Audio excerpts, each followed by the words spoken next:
Welcome back to the channel, everybody. My name is Rob, and today we are going to be looking at Talons of the Emperor.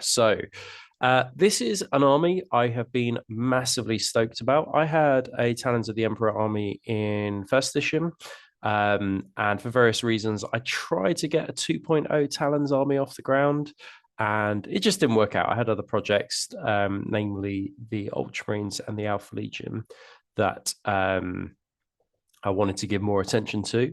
And I just didn't really know where to go in terms of the paint scheme with the Talons of the Emperor. But it's interesting to see that it looks like we're going to get new plastic models for, or at least that's what I've been hearing for the Custodes. I really, really hope, for the sake of Sisters players, that they get expanded units back within their Libers, because I think it was a massive blow to the Sisters of Silence players that so many units were just completely obliterated. And I think, like, personally, there wasn't such an outcry from the community about the Sisters of Silence, and some of the Custodes losing things like the swords and the Solarite Power Gauntlets that they could take en masse, just because fewer players play those armies. But if you are a Sisters of Silence player and you spent 3 years getting your army ready with, and built and converted, which is no mean feat, like it's an incredible job to, with the limited plastics that you've got, to create an army. Like, I do really feel sorry for you guys, because the outcry just has not been as much, because there's just so few of those Talons players, basically, in comparison to Legion players. But saying that, it's exciting that there's going to be a potentially expanded list. I certainly hope that we get like stuff like plastic Jetbikes for Sisters of Silence, and I certainly hope that we get like a new updated 30k Custodes squad. I think that the old squad is fine. It's probably looking a little bit dated now. I think when you look at the Tithe, the series that they did on Warhammer Plus, I think that's what it's called. I think that when you compare a Custodian Guard against like even a Primaris, they're just they tower over them. So I'm hoping we get some kind of like a newer range of models, and then that hopefully that extends to things like the grav tanks being moved into plastic as well, because that will make it a lot more accessible and so much easier. Like, the Coronis grav carrier is just such a massive piece of resin. So yeah, it'd be cool to see. I guess it's like still a few months away, but in the meantime, we've been given the Legacies of the Age of Darkness, Talons of the Emperor. But I'm going to be specifically focusing on the Custodian Guard for this video, and basically just giving you some impressions. Like, this is the first time actually that I've had the opportunity to go through it, and kind of I'll go through it, kind of talk about kind of some of the options that they've got, some of the things that maybe they've lost. If you're Talons of the Emperor, or at least Custodian curious, then hopefully this video will kind of like just go through it for you, and you can just have it on in the background. I think they got a bit of a bad rap. Like, book 7 in 1.0 just was not well balanced. Like, Custodes and Thousand Suns were just absolutely ludicrous. They did knock back some of their power in one point in the first edition, but even then they were still just top dog in terms of like facing them. Like, Legion players, just every time they were forced to play a Custodian Guard player, it was just a sigh, because they just knew which way the game would go. 2.0 kind of like balanced it out a little bit. Like, they lost their 5-up in buns. Most things went to 6-up. Some things even just had a 3-up save and then a 6-up in bun save. But the one thing that did blight 2.0 for Custodes players and for people playing them was the swords, the Meridian Blades. Like, the Meridian Blades were just such an obvious choice for Custodes players to take, because they were varied. The selection in styles was massively useful. They basically, from what I remember, there was no cost to taking them. They were just like baked into the cost of the Custodes. Like, so you just have a Tribune with Meridian Blades, and that was just the standard. You wouldn't upgrade his war gear, because the Meridian Blades were just the best of the options. But they have taken those things away. which is interesting to see. Whether we will get Meridian Blades back or not, I don't know.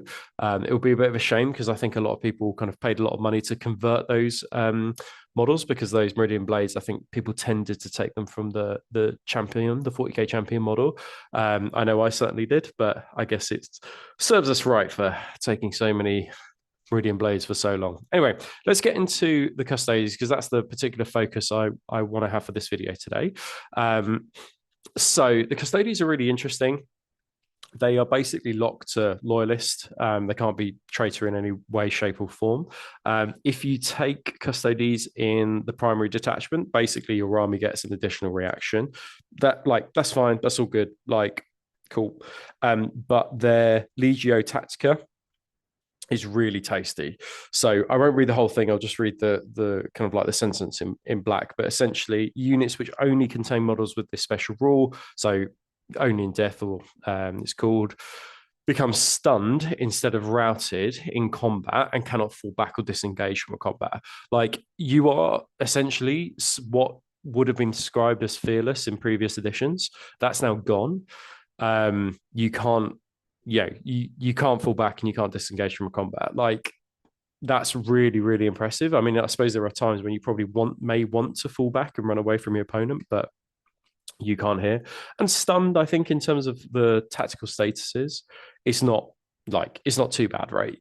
So that's not too much of an issue. It just means that you can't react, which is I think that's going to be really tasty on big squads. Hopefully, though, I mean, if you're a Custodes player, you're just going to be wanting to jump from combat to combat, winning combat to combat. But in case it does go wrong, you're never going to back down, essentially. So next up, we have for our Paragon, Constantin Valdor. So if you take a primary detachment, you can then just unlock like the Warlord detachment, of which like Constantin Valdor is in. I think he's very good for 400 points. Bear in mind, these are just like these are like holdover rules just to keep us going until we get the actual book. But I mean, even now, like he's pretty strong. I mean, he's got movement 8, he's weapon skill 7, toughness and strength 5. He's got 6 wounds. Oh, he's an absolute beast.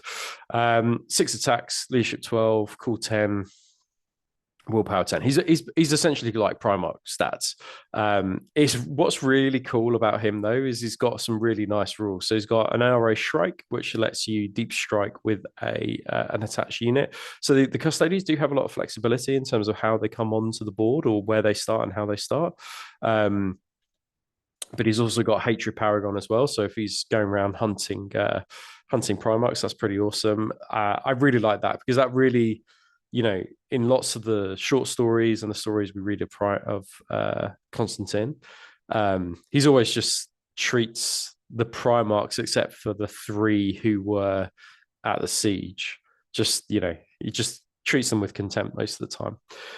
He's got some pretty cool weapons. So he's got the Apollonian Spear,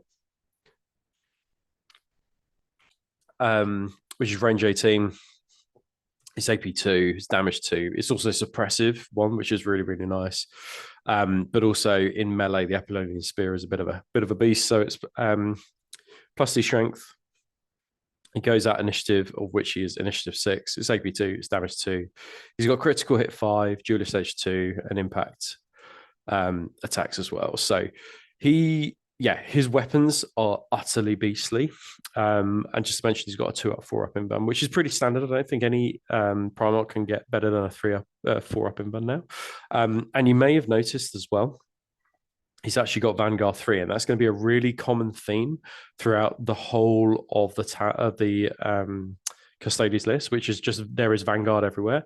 And I think that I absolutely adore the fact that most of the Custodes units are just Vanguard. They're just about pushing units off of objectives and then gaining those points that way, which I feel is like perfectly appropriate for Custodes. I think everything can score.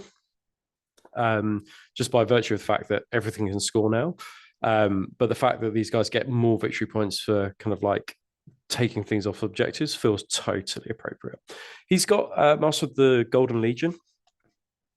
And what that means is that If a model with this special rule is part of an army, then the Fear 1 special rule is granted to all models with the Legio Custodes trait and the infantry, cavalry, walker, or paragon type in the same army until the end of the first battle turn. So that's really nice.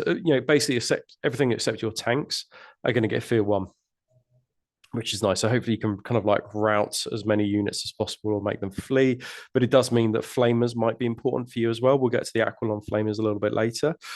But he does have an additional rule as well, which is that once per turn, when the controlling player makes a reserve test for a unit which only contains models with the Legio's Custodes trait and the Deep Strike special rule, he can basically add +1 to that, which is really, really cool because area strikes mean that you're much more readily able to deep strike units in, which is going to be massively valuable. Right, in our high command slot, we have the dreaded Tribune. Now, because it does still have Eternal Warrior, and Valdor had Eternal Warrior as well. But one of the things about the Tribune before is that you just basically can kill him outright. And he had the same issue with Sigismund, which they were just unkillable killing machines. So number of things to just point out here. He just has an arrow strike built in, which is usually a 50-point piece of war gear for a shield captain. He's got Vanguard 3 as well, Eternal Warrior, as I said, and then he can take a number of upgrades. So he can take a Presidium Shield. That I think you only really want to do if you want to have access to the shield traits, because it doesn't make his invulnerable save any better. Presidium Shield just gives a 5-up. But if you do, for some reason, want him to have access to the shield trait, then it might be worth investing in that. And then he can take a number of weapons, including a Paragon Spear, Adrocyte, Pithright, and Paragon Blade as well. So in terms of the Paragon Spears, which are pretty fruity from what I remember. So Paragon Spear is at initiative, base attacks, it's +1 strength, it's AP2, and then it's damage 1 as well. It's got critical hit 6-up, and then impact attacks. It's the same as a Paragon Blade, apart from it's just got impact AM. So yeah, Tribune's pretty cool. I think you're probably likely to take one of these. I think the weapon skill 7 is nice. I mean, he's got some frightening stats in terms of leadership 12, cool 10, willpower 10, initiative 10. I mean, these are, intelligence 10. Like, these are pretty frightening stats. And the fact he's got 5 wounds as well, he's a bit of a beast. So yeah, I can definitely see that people might take Valdor or a Tribune. It's a lot of points if you want to take them both. I think people are probably unlikely to do that, but you never know. And then we go to the shield captain. So again, these are like the console equivalents, but they're just more beastly than the consoles, just by virtue of the fact that their stats are just so high, but they are a whopping 175 points. So they are the kind of like equivalent to what like a Praetor or even some unique special characters in the legions would be. Again, they come with strength and toughness 5. The shield captains have 3 wounds apiece, 4 attacks, a 2-up, 4-up. And weapon skill 6 as well. They come with these guys come with a Sentinel Warblade. Let's just have a look at the Tribune. Yeah, Sentinel Warblade as well. That's interesting. So you're probably going to want to, upgrade those guys. With a spear would be my recommendation, because the Sentinel Warblade it's still AP2. You don't get critical hits. It's damage 1. But it's strength, the base strength of the model. So yeah, just a few buffs there, but you're probably going to want to invest in a Paragon Spear or a Paragon Blade. The other thing to point out about the shield captain is he actually has Officer of the Line too, and I think that's going to be really important to have at least 2 shield captains in your list. When I was list writing the other day, I did find that having Valdor in the list, I put Valdor in. I didn't put a Tribune in, but I did end up putting 2 shield captains in to unlock 4 detachments. So yeah, I think that probably 2 of these are going to be really mandatory in most Talons lists, but that is a lot of points tied up in kind of HQ choices. Valdor for 400, and then 2 of these. Yeah, that's a hell of a lot of points. So bear that one in mind. But they are quite beastly, and yeah, they're quite cool. I mean, the fact that they've got Vanguard 3 is pretty nice, and Eternal Warrior 1 is also really nice as well. Again, you can upgrade them to have a Presidium Shield, but unless you want the shield trait, I don't see much point. And then you can give a shield captain the IRA Shrike as well, 50 points. I would say, though, if you're doing that, then it's probably worth just taking the Tribune. But the thing about the shield captain that's a bonus is the fact that it's got Officer of the Line too. So they're quite well balanced. But yeah, I'd have to do some test games, I think, to see if it's worth taking the Tribune over a shield captain, if you're going to think about adding the RA Shrike in. Right, next up, we've got the Aquilon Terminators Sodality. So these are units of 3. They go in the Shock Assault, I think that one is, and they're 255 points kind of for 3, and it's 85 points per model if you want to kind of have more of those. These guys also come with a 2-up, 4-up. They've got 3 wounds apiece. They are toughness 6. They are absolute beasts.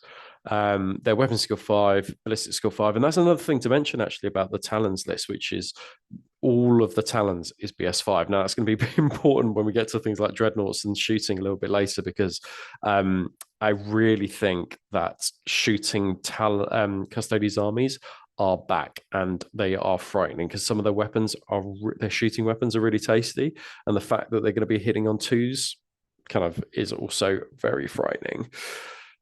These guys have a leadership and call of 10, a willpower of 8, and intelligence of 8 as well. But the most important 2 is the leadership and the call. The call is particularly important. Built in, they have a Infernus Firepike and then a Solarite Power Talon. And then they've got Eternal Warrior 1, and that's just a consistent thing all throughout kind of the Custodes, and then Vanguard 3 as well. Again, that's fairly consistent. So just I just want to mention the Infernus Firepike when we compare it to, or if we add it onto the fact that Valdor gives Fear 1. And the Infernus Firepike is obviously a template. It's 1 shot. It's strength 6. It's AP 4. It's damage 1. But it is panic 2 as well. So combined with Valdor in that first turn, the fact that they will give fear, those checks are going to be made at -3 for the panic to see if they are routed. So I think that's a pretty tasty combination. And I think if you're putting Aquilons in the Caranus Grav Carrier and then hitting a unit with those flamers, I think that, yeah, it could see a lot of units fleeing and running away from you. So I think these are going to be a popular choice. I can also really see people upgrading the Power Talon to become a Solarite Power Gauntlet as well for 5 points. I think that's worth it, and that's probably what I'm going to do as well. So the Power Talon, I've got kind of like multiple things in front of me here, and I'm going through it as you guys as well. So the Power Talon is yeah, it's nothing to write home about. It's pretty similar to the Sentinel Warblade essentially, but it does have critical hit 6-up and Reaping Blow 2, which is really nice. But the Gauntlet is -3 initiative. Bear in mind that these guys are initiative 5. It's the base attacks, but it's +4 strength. So these are going to be going at strength 9. They're AP 2 and they're damage 2, but they've also got critical hit 6-up as well. So yeah, that's really nice. And you may find that you just like a mixture because you want to go initiative with some, and then go at initiative 2 with others as well. But I think these are going to be really popular, and I suspect that people will have at least 1 unit of these in their army, if not 2.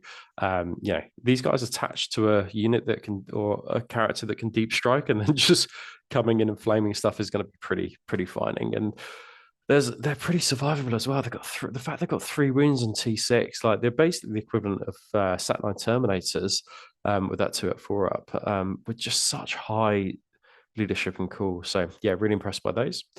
Next up, we've got a normal Custodian Guard squad. So these come in squads of 3, but you can add up to 9 additional custodians for 45 points per model. That's fairly typical from what we saw last edition and the previous edition.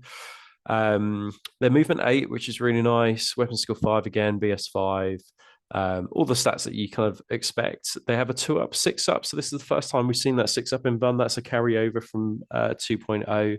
And they've got 2 wounds apiece as well. So, I mean, you know, if you think about a stray shot from a Gravis bolt cannon on a Dreadnought, you know, and you roll a 1 on your Custodian, it will shred them. You know, there's something to bear in mind with these guys. Oh, sorry, they've got Eternal Warrior 1, haven't they? Okay, so no, they won't be they won't be quite as shredded as I think. So you need a lot to actually take each one down, which is that's pretty nice. These guys do come with Vanguard 2, and they've got Leadership and Cool 10 as well. And then they come with a Guardian Spear. And then you can upgrade the Adrasite Spear and the Pyrithite Spear as well. The Pyrithite Spear is just the essentially the Melter Spear. And the Adrasite Spear is, let's have a goosey gander at this because I think it's definitely worth mentioning. So it is Adrasite. So it's range 12, 1 shot. Strength 5, AP 2, damage 2, and then rending 6 up as well. It's pretty tasty. It doesn't look like it's 1 shot either, so that's pretty cool that it can just keep on firing. That's really, really nice. Right, let's have a look. So these are obviously Vanguard 2 as well. So these are going to be the core of your list. But I think everything obviously scores now, but you know, you're basically punching units off of objectives and shooting units off of objectives to be able to get to maximize victory points. But there is no need to necessarily take Custodian Guard Sodalities now. You know, you might just have an entire list of Aquilon Terminators and like Tribunes and Shield Captains and Cronus Grav Carriers. Like that is a possibility for you, rather than just going for Custodian Guard Sodalities, which I think would be a bit fruity. Just going Terminator heavy, but I suppose is one of the benefits of this new edition, you know, not necessarily having to take troop choices. We've got the Sentinel Guard Squad, so pretty similar. These guys come with the Sentinel Warblade and then the Presidium Shield. So the Presidium Shield gives us shield trait, but also gives a 5-up in Vun. You can see that's just baits into the stats there. They've got Eternal Warrior 1, and then one of your Sentinel Warblades can be upgraded to a Magisterium Vexilla, which from what I remember on a roll, it stops your opponent from scoring an objective. So I think those will be very, very popular as well. But they've got the same stats as the Custodian Guard Sodality. Slightly cheaper. But I think these are probably a good option for being so survivable.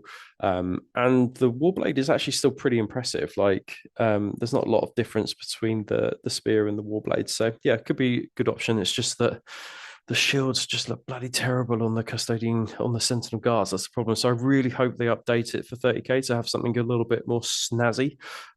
Because I think the shields just look a little bit dated now on the Custodian Guard. We've got the Sagittarium Guard, so they fill a support. They're 120 points, and then 40 points for any additional models. So they've obviously got the same stats. They're Vanguard 2, but these are kind of like a shooting, kind of like a shooting version of Custodes. So these have some interesting weapons.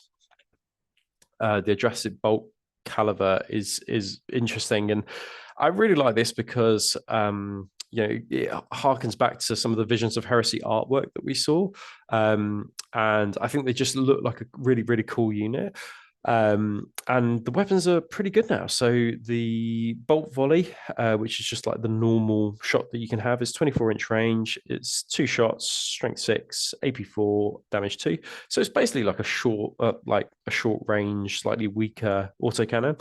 It does have heavy firepower though. So if you stay still, you get an extra shot. And then there is also the Adrastic Beam, which is the secondary weapon. This is a limited 1 weapon, so once you've used it, that's it. It's 1 shot, it's strength 6, it's AP 2 and damage 2 as well, but it's rending 6 up. So yeah, it's a pretty tasty weapon if you want some elite to be taken down. I think this is the one you go. But I really like the look of the bolt volley, and I think the fact that this is combined with Vanguard 2. You know, this unit's for shooting things off of objectives and gaining those Vanguard points. So yeah, I really like the look of these. In a much coveted support slot. So we'll see as we go if there's any other things that are in supports that we might want to take. So the Contemptors, here we go. So is there a bad option for Custodes Contemptors? Absolutely not. So these have an edge over their Legion cousins, which is that they are all weapon skill 5, which is really, really saucy, like really saucy. They've got Eternal Warrior 1, Implacable Advance, and they have baked in just Vanguard 2. The Achilles Dreadnought has the Dread Spear, and then this has also got 2 Infernus Incinerators. You can upgrade those Incinerators, though, to be Elastrum Stormbolters or Adrathic Combi Destructors. You know, it's got obviously other stats, but you know, the other thing to notice is it's got 5 attacks as well, which is pretty fruity. But let's have a look at the Achilles Dread Spear, because that sounds utterly terrifying. So Dread Spear at initiative, base attacks is +3 strength, so would be strength 11. It's AP2, it's damage 3, armor bane, and impact attacks as well. Yeah, that is the fact that it's damage 3 is a really, really frightening prospect. So yeah, that is pretty cool.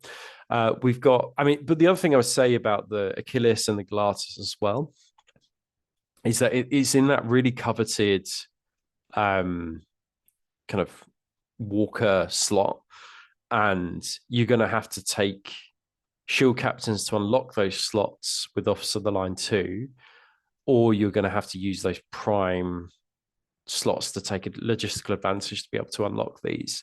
I think that there's a good argument to say that you probably don't need combat bets on your like troop choices and things for Custodes, but I could definitely see you wanting to make a shield captain a paragon of battle just to kind of get him up to kind of like Tribune level without having to pay the points of a Tribune. So I don't think it's too much of a tax just upgrading and using logistical advantage for Custodes. Anyway, we've got the Glacis Dreadnought here. So this is the shield, the board and sword version. The Presidium shield gives the Contempt of the Shield trait, but also, I believe that means he can potentially be +1 toughness on a reaction, which again is very nice for a Custodes model.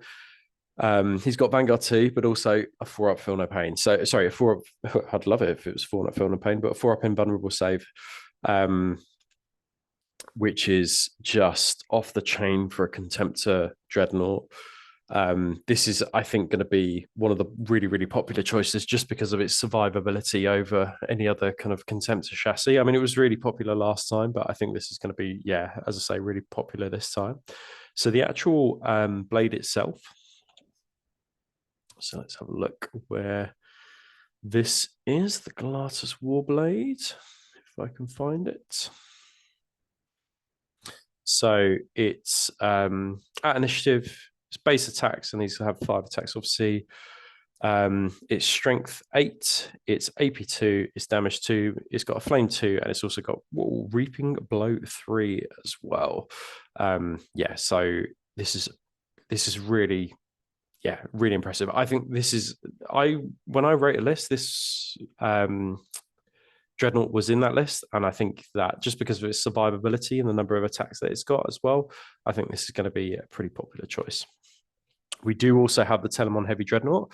So that is back with a vengeance. Basically, low 1.0, you saw this all the time, and you even saw people take like multiple Telemons, which was a bit of a nightmare to deal with for your opponent. We didn't really see them last edition because they were very, very slow, and then they were a lot of points. And then combined with the fact that their weapons, their shooting weapons, just weren't as strong as before, just meant that you were less likely to see a Telemon. The focus was more on getting into assault, so you saw the faster Dreadnoughts. I think the Telemon is back, but is back in a shooting capacity again. I don't necessarily think you will see these being taken in a close combat force or for close combat, just due to the fact that they're heavy, a bit slower. Their initiative's actually quite low. It's initiative 3, but I do think that this will be popular for shooting. And that just links to the fact that it's got BS5. It's super survivable. It's super tough. It's got 8 wounds. It's toughness 8. It's leadership 12, cool 10. It's got a 4-up invulnerable save. What's not to love about this? It's got Eternal Warrior 1. It's got Vanguard 2. And the fact that it's got Vanguard 2 just means you're going to be able to shoot things off of objectives. Now, I just want to talk about like its weapons for a bit, and its shooting weapons particularly, because these are the things that really stood out to me. I want to tell you about the Arachnus Storm Cannon first. So it's 20 points each. So if you wanted to take these with dual Arachnus Storm Cannons, it can't take. It must have one of the following options selected for it. 2 options from the 2 options from the following list. Yeah, okay. So you can have dual Arachnus Storm Cannons. Would be a 400 point like model. But I do think it's worth it. So the Arachnus Storm Cannon has a concentrated fire and then burst fire. So the concentrated fire is 30-inch range. Fine, that's good for a slow model. It's got 2 shots for each of the weapons. It's range strength 9, it's AP 2, and it's damage 3. And it's got heavy firepower as well. So if it stays still, it gets an extra shot on top of that. And then it's also armor bane.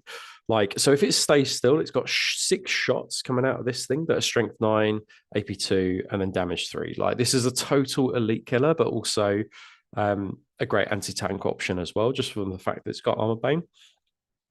And it's also got burst fire for a more kind of like anti-infantry kind of theme. So this is 4 shots, 24-inch range, strength 6, AP 3, damage 2. But it also has heavy firepower as well.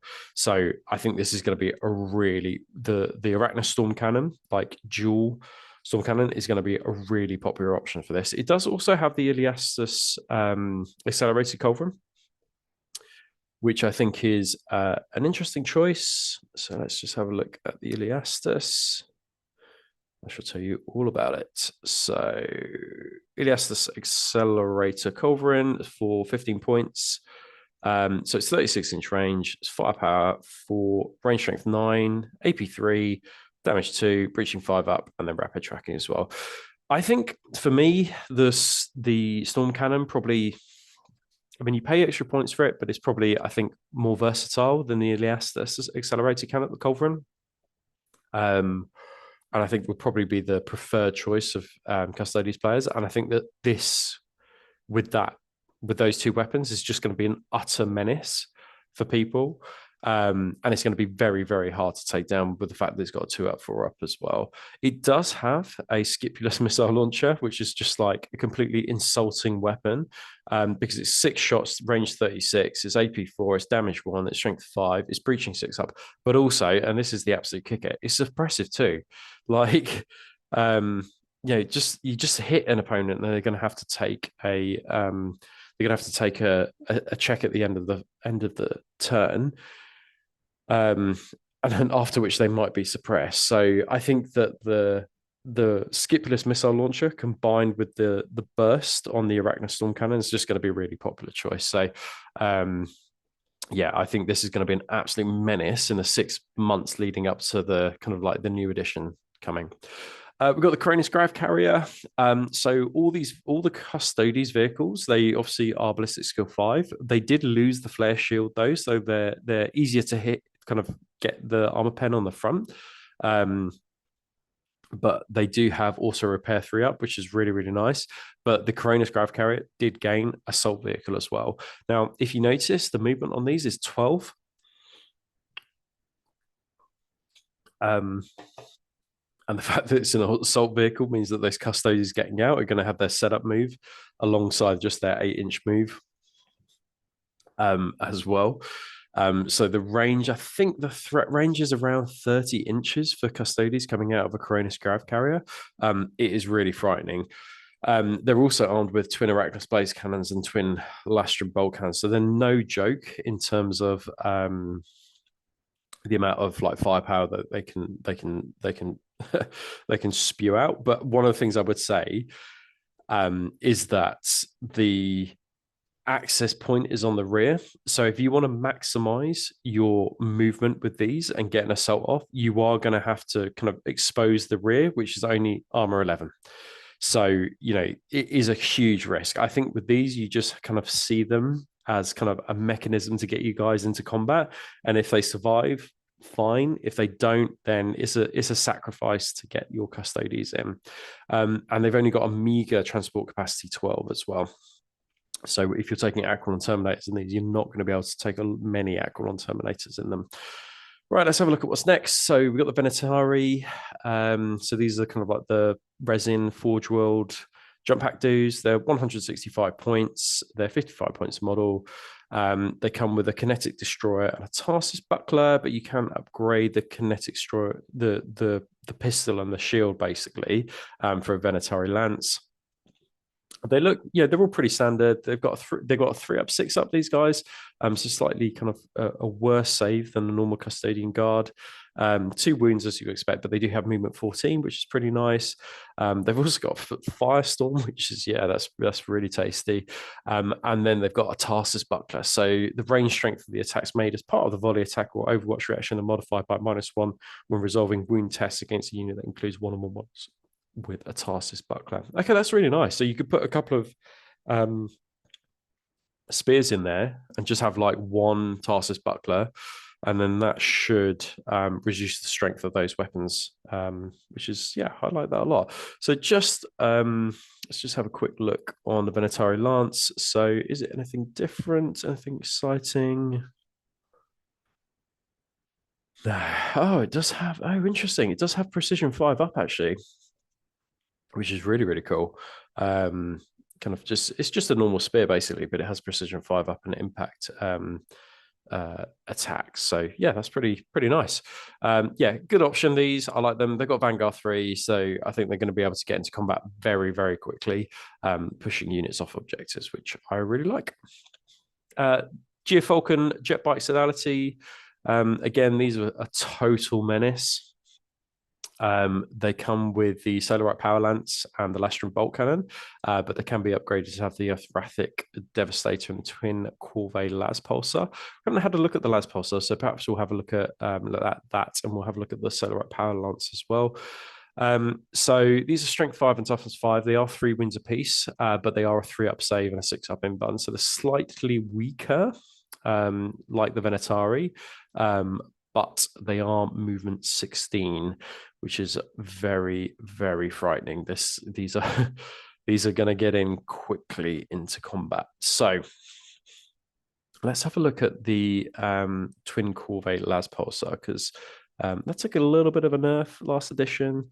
But let's see if it's had a glow up. So the Twin Corvée Las Pulsar is range 18, 1 shot, strength 10, AP 3, damage 3, armor bane, and armor breaker as well, 4-up.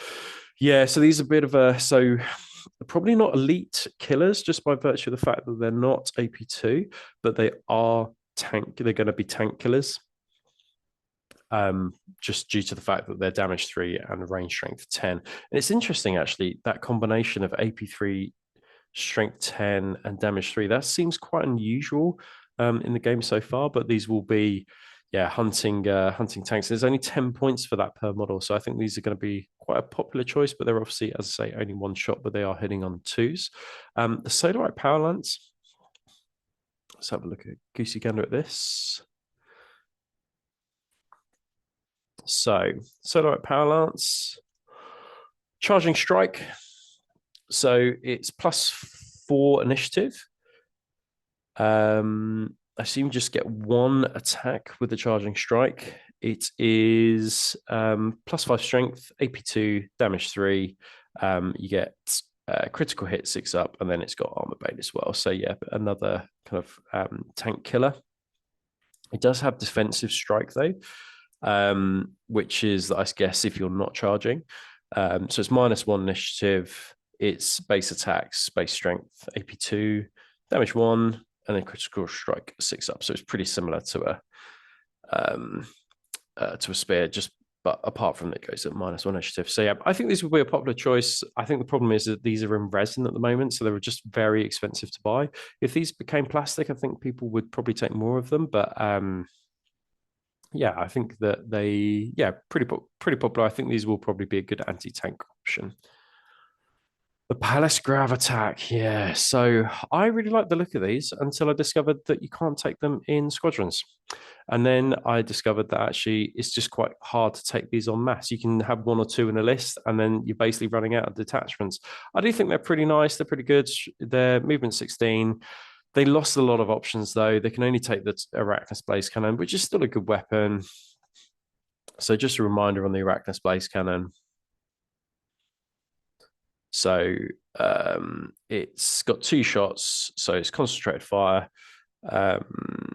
which is range 48, 2 shots, strength 9, AP2, damage 2, and heavy damage as well, which is pretty good. So again, this is going to be an elite killer, or it's going to be a anti-tank. And then it's also got the burst fire, which is range 36, strength 5, strength 6. 5 shots, AP3, damage 1, and heavy FP as well. So that would just be good for clearing units off of objectives, attack marines and things like that. But this doesn't have Vanguard. So yeah, a good elite killer, I think. But one of the main problems is with this is that it's got quite flimsy front and side rear armor. And you can only take 1 in a slot. Like, even if you could take 2 in a slot, I think that would be much better. But you are eating into very, very precious Custodes slots on this one. But I like the model. I think it looks cool. This is going to be really popular, though. The Claudius Grav tank. So it lost its flare shield on the front, but is armor 13 on the sides and on the front as well. It's also repair 3 up, which is really nice. 7 hull points. It's got movement 14. And this one comes with the Iliastus accelerated cannon and then the twin Lastrum bolt cannon. But you can upgrade the Iliastus accelerated cannon for 10 points. And I think most people will probably take the Arachnus Blaze Carronade. So the Arachnus Blaze Carronade is really, really saucy. So it's 72-inch range. It's 2 shots. It's strength 10, AP2, damage 2, but it is ordnance D, so it doubles that damage if it stays still. Armor Bane, and it's heavy. And it's Armor Bane, and then it's got a burst shot, which is 48 inches, firepower 6, strength 7, AP3, and then damage 2 with heavy FP on top of that. So I think, from having a look in comparison, I'm not massively impressed so far with the 2 twin Iliastus accelerator cannons. When I had a look at it, I think that the Arachnus Blaze Cannon was probably more versatile, and it will be the more popular choice. But the twin Iliastus accelerator cannon just looks so cool. Like, it looks really, really good. But yeah, as I say, I think that the Arachnus Blaze Cannon will probably be the more popular choice there. And then we've got some Lords of War. So we've got the Orion dropship. Yeah, what can you say? It's a super heavy and it's a flyer. It's got transport capacity 24. And it's just an absolute beast of a vehicle at 600 points as well.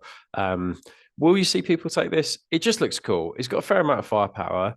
And it will be good for that, for drops. But the problem, I just think with super heavy flyers now, you just might as well be playing with tokens. That's the problem with the flyers. They come on, they do the thing, they go, and if you're lucky, maybe you'll kind of roll for the reserves test to come back in again. And that would be, I don't know.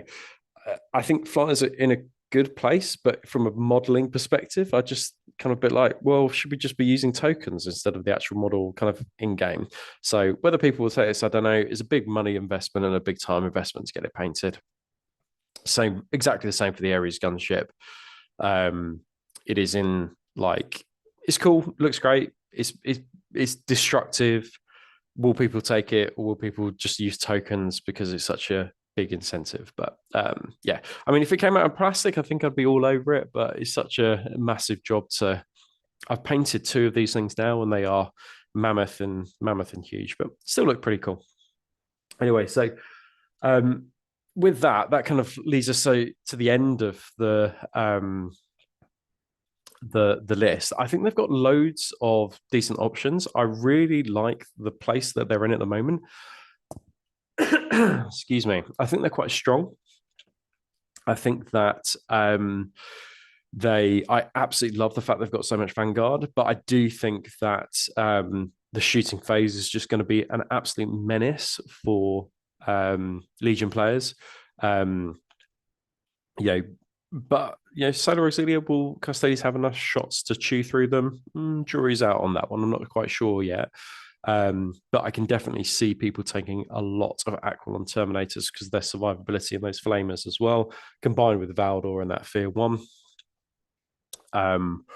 And just a few other bits and pieces with war gear. So the Aero Strike doesn't just give you you and the attached unit that you join Deep Strike. It also adds a penalty, I think, of -1 to enemy reserves roll test, which is pretty nice. I don't think it will stack though, no matter how many Aero Strike you take.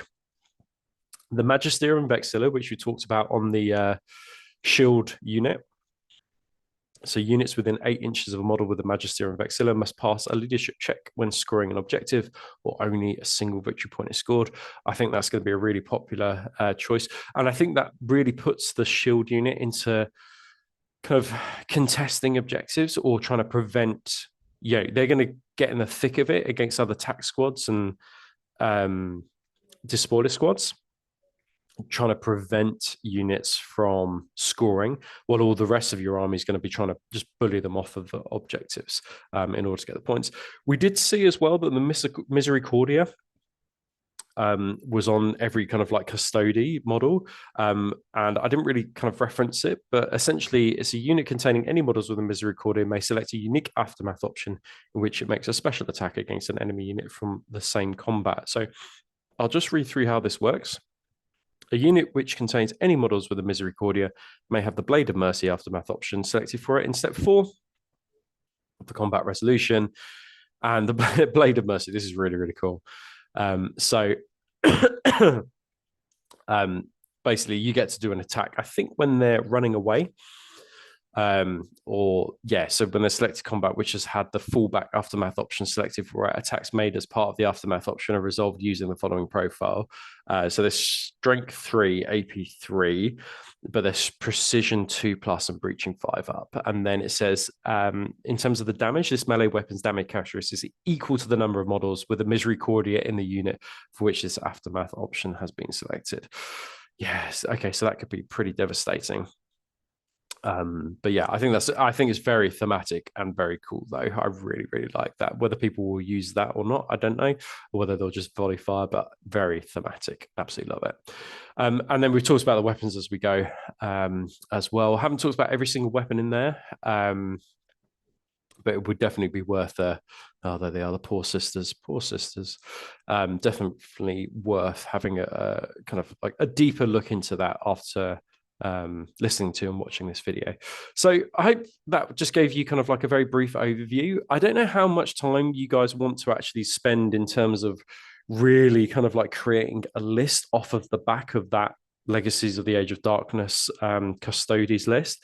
I think I would urge caution if you are a new player looking to do a Custodes army, because we just don't know how these things are going to change and whether they've just kind of gone, look, we'll make it like a halfway house between what's coming and what people probably have, and we'll just sort of like roll the pitch, give the just making people understand there aren't going to be Meridian Blades in there, Solarite power gauntlets on like normal Custodes, etc., no longer to be in there. So I think that this is a good list for those who already run Custodes or are halfway through a project. I would urge caution if you're thinking about starting a Custodes list and just probably waiting until the book drops so we get a fuller picture. But Actually, if the new Custodes armies are going to be anything like this, I think they're going to be a bit of a menace. I think the shooting phase, by virtue of the fact everything's BS5, is just going to be a bit of a menace. I think they're kind of like characters. They're going to be always going to be wanting to challenge you, you know, which is a little bit worrying. And then I suspect if you're playing Custodians in the next 6 months before the rules drop, I think that it's very likely that people are going to be taking Valdor because he offers a lot. He's an absolute close combat monster. And then Fear 1 in the first turn is just going to be pretty frightening. Just beware of those Telemon Dreadnoughts as well, because they look pretty scary. Anyway, guys, I hope you enjoyed this one today. It's been a little bit of an unusual one, a little different one, just because I wanted to go through and kind of understand the list myself. But if you are Talons curious, then I hope you enjoyed it. I'm sure you just had it playing on in the background. And as ever, don't forget to do all those things that we asked you to do. Don't forget to leave a comment, subscribe, like, etc., etc. And we shall see you on the next one. Take care, guys.